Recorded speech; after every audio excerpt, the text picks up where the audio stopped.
Are you there, Sam? Yes. Amy, can you hear Sam okay? Hi Sam, Hi Amy, how are you? I'm really good. How you doing? I'm good. We got that mad echo slash delay going on. Yeah, I'm sorry about that. I'm sorry. We can start whenever you're ready, darling. Yeah, let's do it. Maybe Amy, first up, if I could ask you where you are right now. Where am I speaking to you at? I'm in Dublin right now. I'm getting ready to play tomorrow at the Heineken Festival, which is here. I don't know who else is on the bill, but I'm really looking forward to it. Have you made it to Dublin before? Yeah, I've been here before. I've never done a gig here. I don't think I've ever played here before. I might have done one or two, but this is probably the biggest thing that I've done in Ireland before. I'm really looking forward to it. Awesome. Amy, I was wondering if I'd ask you what sort of, if you do, what sort of musical community you came out of in London? Like, where do you sort of set yourself within the scene that exists in London?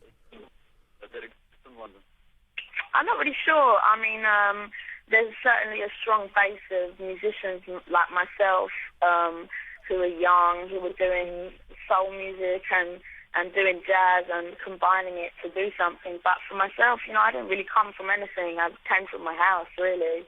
And, I've always just worked on my own thing. Has your house been very much where you've sort of honed, what you do and taken on those influences?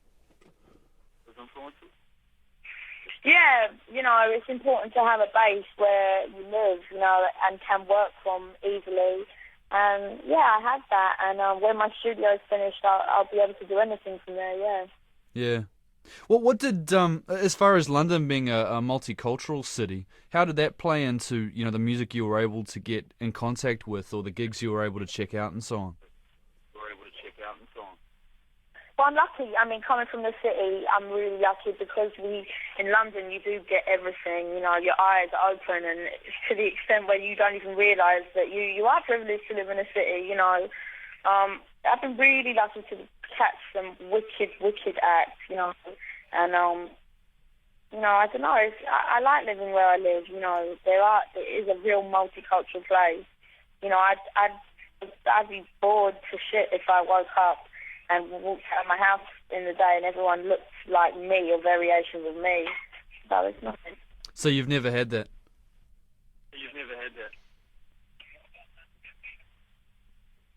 My mum's area where I live, my mum's area is really English. Like, everyone's just English, white, blonde people. But, Camden's it's like a little London away from London, There's a massive black community, a lot of Asian community, massive Chinese community, it's all in one roof, so it's cool, I was born Jewish, so it's important for me to have a lot of minority people around me. Yeah, I had actually, I mean, sorry to say it, but I'm Jewish myself, and I had guessed you were Jewish. You have very beautiful, regal Jewish features, and looking through the liner notes, I'm like, she's a Jew. She's a London Jew. Tell me, can you possibly say something about your parents' backgrounds? Because reading about them, it seems that their musical influences have definitely had a huge impact upon you. Yeah, I mean, I was lucky when I was a kid. You get households that only play really bad music, and I was kind of lucky because even though my parents' taste wasn't amazing, my mum always had James Taylor and wicked songwriters, Carole King in the house. And my dad had Vaughan in the house and all Dinah Washington. And while it might not have had a massive impact on me, it certainly set me up so that, growing up, music was the one thing that I could go to where no one else was. It was my personal thing, you know what I mean? And it was my place to go to. And however much you take from that, you never really have to give anything back, And that was the one area in my life that I realised that. And did you find with all those sort of diverse influences sitting side by side, did that set you outside of where your peers were at with music? Well, what's cool was that, I had jazz, I had Sinatra, and I had those songs for myself, that's always been real personal music. But I've always loved the same music that my friends love, I've always been a massive hip-hop fan. I love hip-hop and rap so much, and, my friends like that as well. They like the R&B sound and all of that. So, even when I was off listening to my Ella Fitzgerald and my Beastie Boys, I still like the same stuff they like, always. I've got a real broad taste, so. Yeah. In the liner notes to your record, there is a photo of what I guess is your record collection, and sort of making out the different titles in there. There's albums like, there's some Beck LPs in there, Rage Against the Machine, Talib Kweli, Wu-Tang Clan, Rocky Horror Picture Show. Like, it's really all over the place. Was that important for you to put that photo in there to show? Sorry, Amy, what were you saying? I mean, what's funny about that picture? No, I mean, what's funny about that picture is that that's not even the music that I listen to the most. That's just the music that I've got in storage in my bedroom. Like, the music I listen to a lot is in my kitchen. But, yeah, I guess that represents where I come from. And, yeah, I like everything. I don't listen to so much guitar bands anymore. But, yeah, I've got Nirvana in there, and Pearl Jam, Sonic Youth, and Rage, and Chili Peppers, a lot of Chili Peppers in there. And Beck remains to be one of the biggest songwriters of our time. Ben Folds 5, another one, there's some wicked music, yeah. Why did you put the photo in there? Did you ask for the people doing the design for the liner notes to put that photo in there? No, it pretty much wasn't even my choice. I think the record company liked it, and they went with it. I mean, at the time when I had the photo shoot, I hadn't even seen that picture. We were just going around my house taking all these photos of different slices of the house, so I wasn't even aware, but I like it. I'm proud that my music is so much a part of that. Mm. Would you agree that your music sits outside of time? It's a timeless sound that could sort of situate you anywhere, really, in the last sort of maybe even 40 years. That's a compliment, thank you. But I don't know. It's important to me to represent my time and where I've come from. Maybe the next album won't sound so much like that. So timeless. I mean, not to say that it will date easily. I want to do something else that's classic, but classic of my time. Definitely. And when you say that your sound is situated in a certain moment, how do you feel that the sound of Frank actually says something about, I guess, the music that you've come out of and all these diverse influences that are actually sitting there to be seen? I don't know. I mean, it's important for me to be different and to represent the music that I love. And, I wouldn't want kids to ever think that to be successful or to write music, you have to sound like someone else.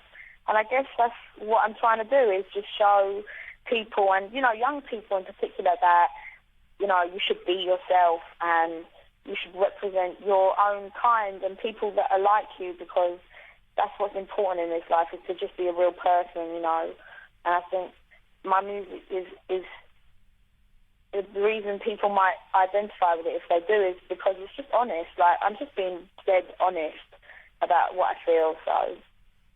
Mm. And on that note, just the actual qualities in your voice and the lyrics on the LP, it sounds like you've squeezed in a whole lot of living in your short time on planet Earth.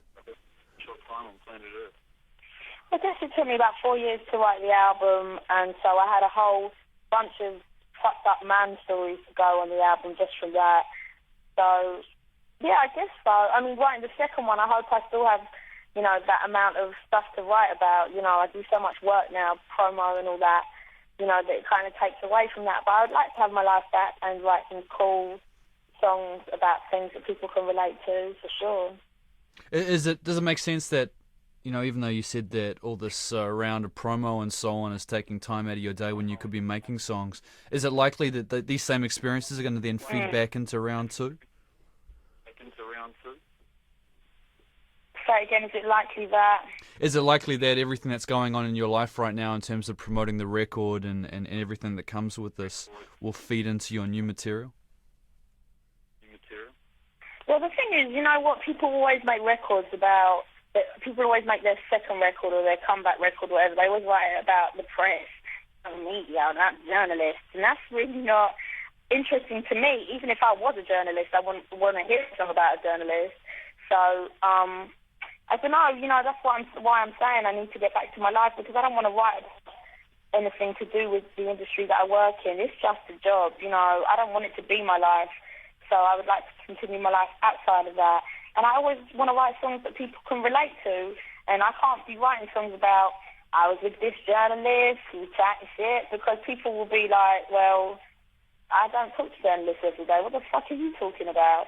So I just want to keep writing about, you know, the way people interact with each other, human relationships, and what the kind of messed up relationships you could have with people, or the way you start a relationship with someone and how it deteriorates, or the way you start a relationship and how it grows. That's what drives me. That's what I want to live, so I can write about that, definitely. Yeah. Can you tell me about the song "Fuck Me Pumps" and tell me first up what are "Fuck Me Pumps"? What are fuck me pumps? Fuck me pumps are like shoes, like your showy shoes that you wear when you want the boys to notice you, which I do put on every day. So I guess it is me being a bit of a hypocrite. But just, I just wanted to write a song about girls that let girls down, you know, because the women of this world have more power than they know, you know, and I just don't like it when girls all go out wearing the same outfit with the same haircut, sharing a brain as well, like, you know, and or women who go out and act dumb to catch a man, and they act dumb when they're with the man, and a year down the line, shit, I'm a dumb person because I pretended to be so stupid for this long. And so I just wanted to get that out. And the woman in the song sounds like she's doing all this for the benefit of a football player, and it's not going to happen. It's not going to have any longevity. Yeah, I mean, I guess it's saying, what I'm trying to say is, don't chase an empty dream, because at the end of it, all you have left was you dreaming, and the reality is not even as good as your dream. And I don't know, there's a lot of women out there that just live their whole lives and direct their whole selves into getting a wedding ring and being married. And I guess it's my way of saying you don't need a ring to make you a whole person. You're a whole person already. You're not half a person because you don't have a man. And you find when you're writing songs like "Fuck Me Pumps," it's a message to yourself as anyone, or first and foremost, are you sort of offering words of wisdom to other young women out there? Well, I guess I don't even have much wisdom. I'm pretty young myself, you know. But it's words of warning for me. Like, don't get too stupid, and I mean, I don't really think it's preaching. Really, it's just my jokes. Really, I mean, there's songs where I'm telling myself, you know, songs where I'm talking to myself. What is it about men? And you know, and take the box. You know, all of them. Take the box and send me flying. They're all very personal. Mm. Have you thought about the, I guess, the territories and where your sound is going to make the most sense in terms of other artists that are doing similar tunes? No, I mean, I don't really know. I mean, I guess I'm going to be going wherever people want to hear the sound. But, you know, as long as I can bring my band in, I'm cool wherever. What does your band consist of? It's a whole live setup? Yeah, there's 7 of us. There's me, obviously, singing. I have a wicked guitarist called Femi, a wicked drum player called Nathan. I have a sick bassist called Dale Davis, and I've got a tight horn section. That's Ben on trumpet, and Dave on the sax, and Mike on the trombone. They're wicked. They're lovely boys, and I miss them. They're not here yet. They're coming tomorrow, and I miss them already. Where was the album made? And because I saw some of the tracks were done in Miami, and I'm wondering, was that the band that you trucked over to work with over there? No, I went to Miami to write a lot of the album, and I went there I stayed there recording it. All the musicians on the album are pretty much old guys that have been around, you know what I mean, wicked musicians that have seen it all and done it all. And I guess, I pretty much divided the album between Miami and New York. And I was lucky to be able to work with some wicked musicians in that time. Were those your first times in Miami and New York? Miami and New York. No, I have family in Miami, so that's like a second home to me. I'm going back there this Saturday. Actually, I love Miami so much. It is such a hospitable place. I don't know what the word is. And New York, I've been to, but not really seen. And I guess one of the most amazing things about recording the album was that was the first time that I really saw Manhattan and could be there. And it's just, wow, it's just amazing. Did you make use of it? Did you do good things in the city?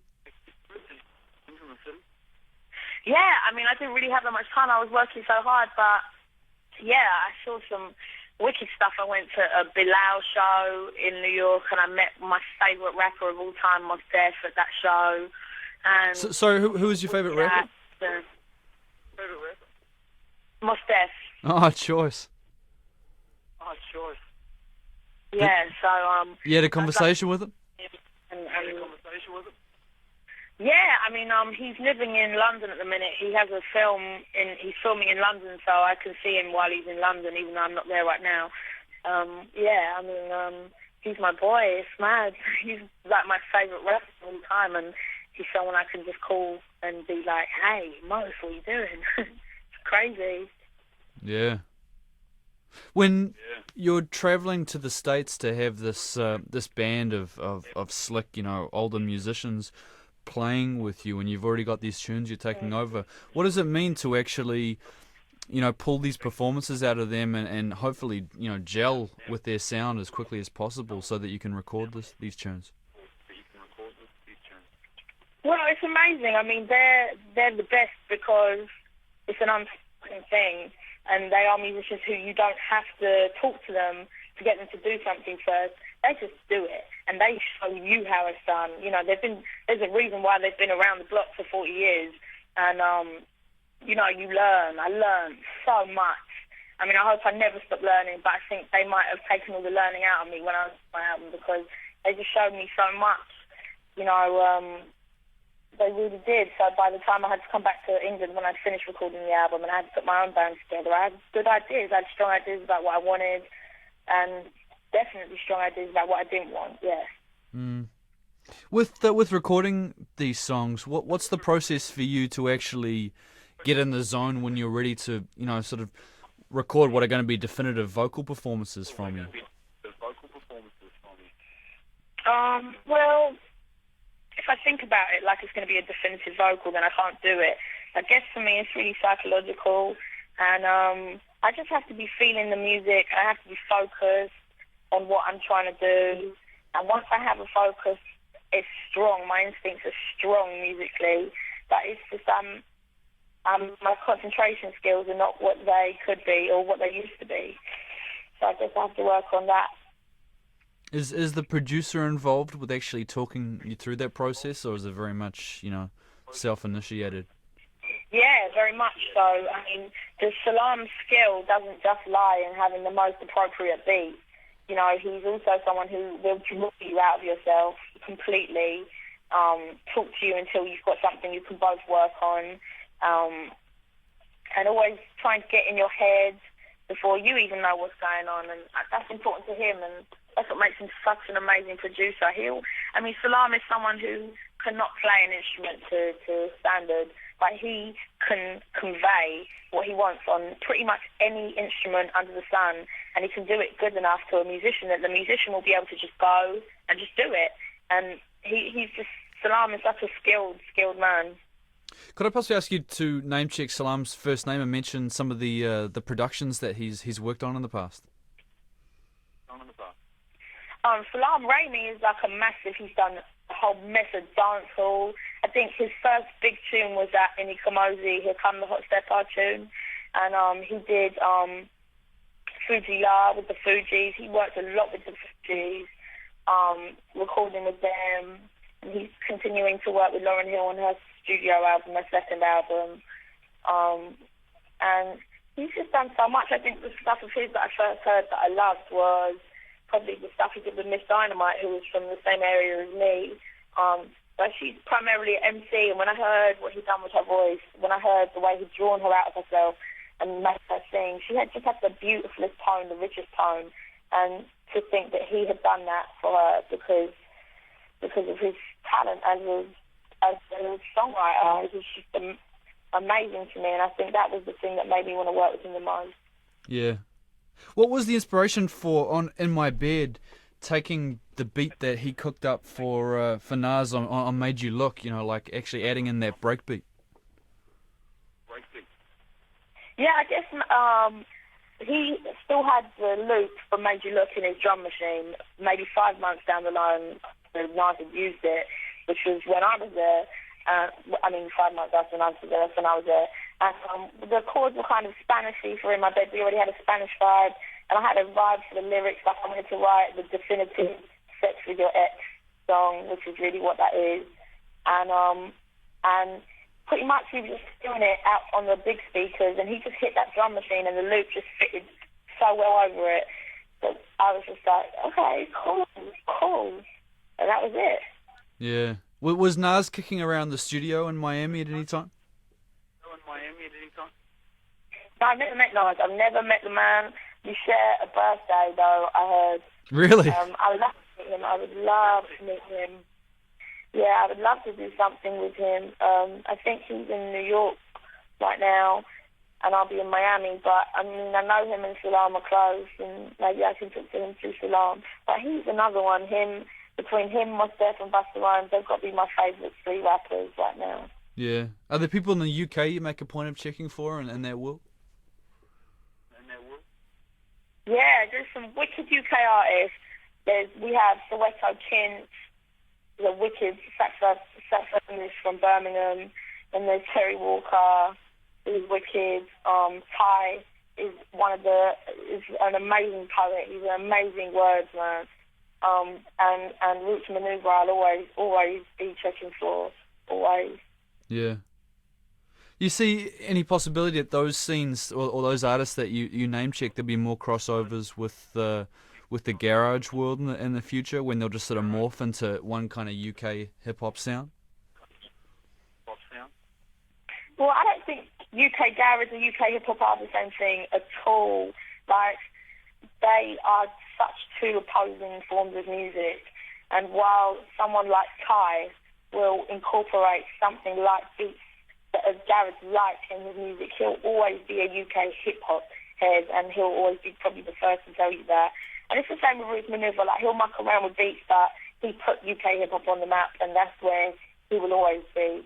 They are real two different things. The only reason I feel so strong about it is because I can't even hear Gareth. I don't like that. Can't dance to it. It has no feeling for me. It's not the same as hip-hop. So, it's important for me to separate them. For sure. Is there any chance, like, I was actually expecting, listening through the album, it wouldn't have surprised me if I'd heard a guest MC in there. Is that a possibility that you'll rope in one of those, artists that have really moved you either in the US or UK scenes to a future tune? Yeah, definitely. It's important to me.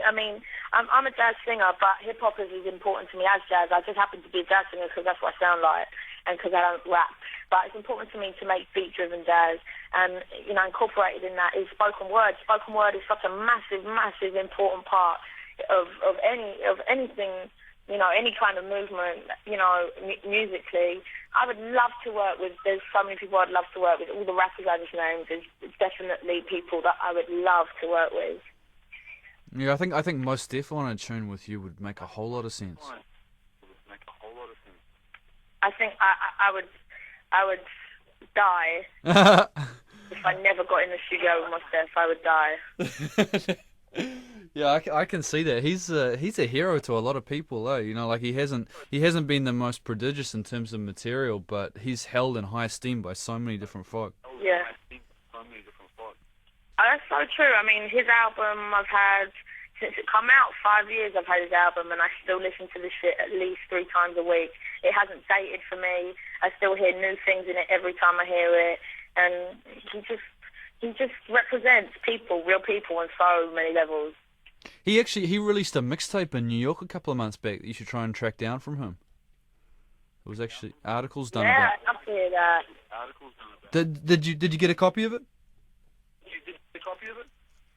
No, I'd love to hear that. I would love to hear that. I try and get everything he's done, but I would love to hear that. Yeah. Cool. Hey, Amy, thank you so much for your time. Is it a 4 CD release? Is it a what, sorry? Is it a 4 CD release? It's, I'm guessing it must be probably not a CDR release, but it's like a street release. But they actually had a party in New York for it. I read about it, you know. It was just a way of him getting some material out there in lieu of a, you know, second long player coming out. But I'm guessing there's got to be something from Black Star soon. Like, it wouldn't surprise me actually if maybe even Rockefeller signed those guys, because there's been a lot of talk that Talib Kweli would get signed to Rockefeller. And that would be awesome to me, because I think he's one of the best, you know, and Rockefeller's really expanding its roster. Yeah, well, yeah, let's hope let's hope. Yeah, as long as they don't have to do material that's too in line with their other artists. But Common signing with them apparently, so, you know, they're all over the place these days.